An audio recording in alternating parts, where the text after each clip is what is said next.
Hi sir, this is Muthu and the number is 1220127.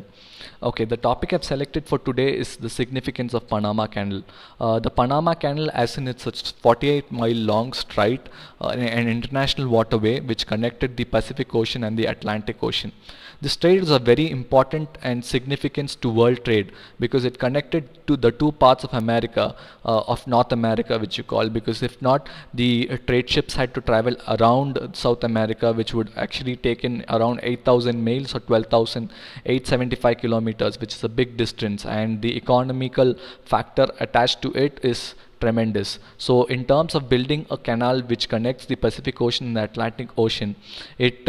adds a lot of value to the kind of time you save and the money that you save. Even the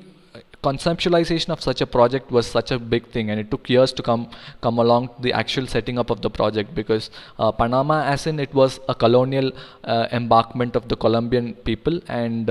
when actually US wanted Colombia to build a Panama Canal across the straits, but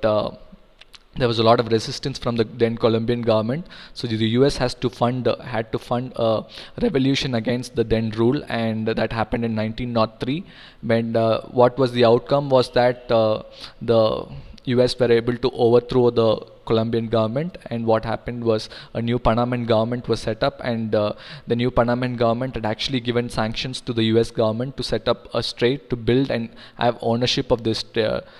canal, and they had actually allocated 50 miles in possession of the US. Uh, so the construction actually began from 1904 to 1914, and at the end of the project, actually, US almost owned 50 miles across the Isthmus of Panama, which is a tremendous amount of land. And this part of the Panama was called as the Canal Zone, which is the official name given to the US territory of Panama. And the residents of this canal zone were mostly US citizens and West Indians.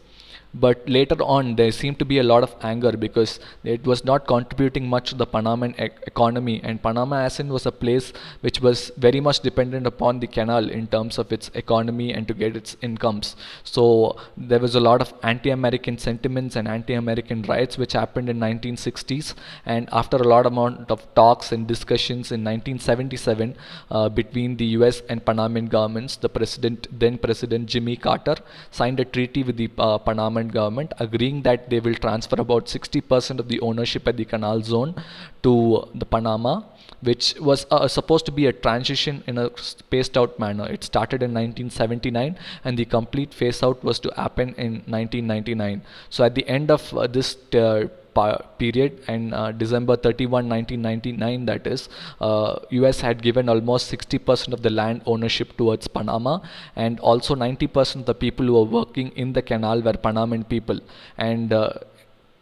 which explains what the Panama is actually a country which is totally dependent upon the economy based on this particular canal. And the kind of ships that goes into this canal is that it's mostly super tankers or trade ships or military ships, and the size was also very limited, so that there was also a separate league of ships which is called as Panamax, that is the extent to which the maximum size of the ship which could pass through the Panama, and that was even given a term called Panamax. But the time that takes to travel from one part of the ocean to the other was about 15 hours, and this 15 hours, the interesting thing is that half of the time was spent in waiting, which actually gives you an idea about what was the traffic in this particular area and what is the scope for expansion. So what the US and US government has done right now is they've sanctioned around 5.2 billion towards the expansion project of Panama Canal. It was sanctioned in the year 2007, and it would come operational in the year 2014. So after this 5.2 billion dollars is spent, what is going to happen? The Panamax, which is currently the biggest kind of ship that could travel through, it's going to almost double the size of the ships that could go across it. And it's also not that it's just for trade or military. These days, even luxury cruises have started giving an experience through this canal, that you travel across from Pacific Ocean to an Atlantic Ocean. They give you certificates saying that you've achieved this feat and you've actually traveled across the Panama Canal, and people actually go to get this experience. So it's not just trade and military purposes, it's also this. And it's the Panama Canal is a joint ownership of both the US and the Panama Canal, and both of them have equal rights in the defense of this canal against foreign embankments, and also towards the tariffs that they get for the passages of these ships. Um and as I said, it's not just the trade aspect of it, it is a much safer route to travel through, because